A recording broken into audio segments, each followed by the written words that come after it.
Kuri uyu wa gatatu tariki enye Werurwe mwaka wa 2026, Minisiteri y'Ubucuruzi bw'amabuye y'agaciro muri Repubulika ya Demokarasi ya Kongo yatangaje ko kwa kabiri abantu barenga 2,000 bapfuye bazize inkangu yatewe n'imvura. Iyi mvura nyinshi yaguye cyane cyane mu birombe biherereye muri Rubaya hacukurwamo amabuye y'agaciro yiganjemo ibuye rya Coltan.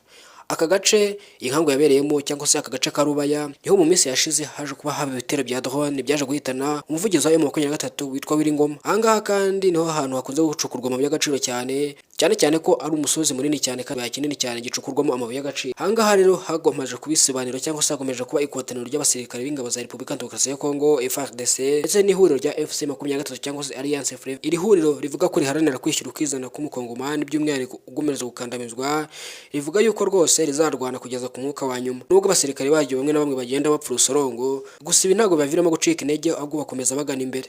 AFC23 umutwe ugomeje kwitwa inyeshyamba gusohoranira uburenganzira bwa muntu by'umwihariko muri Repubulika ya Demokarasi ya Kongo nk'uko agiye bitangaza mu bihe bitandukanye ndetse n'ibimenyetso byagiye bigaragara. AFC23 ni umutwe ukomeye cyane kubera ko ari umutwe ugomeza gushyiramo abasirikare batandukanye cyane abafatwa cyane rimwe na rimwe bamwe mu banzi bawurwanyaga hari igihe birangira bawujemo cyane ko uyu mutwe nta gukora ubugizi bwa nabi nko kwica abantu batandukanye cyangwa se yica rubozo, aho abantu nyine baza hanyuma bakaza muri uyu mutwe bagahabwa amasomo y'igihe gito hanyuma bakinjira mu mutwe bakagomeza kurwana cyane ko baba bakurwanira igihugu cyabo ndetse n'abaturage batandukanye. AFC23 ni umutwe ugomeje kwibaka mu buryo bwose butandukanye, nubwo n'umwanzi cyangwa se bahanganye nawe yubaka mu buryo butandukanye, higanjemo intwaro, drone n'ibindi bitandukanye nk'ibikoresho bahabwa n'ibihugu mpuzamahanga cyangwa se nabo kubikoresha.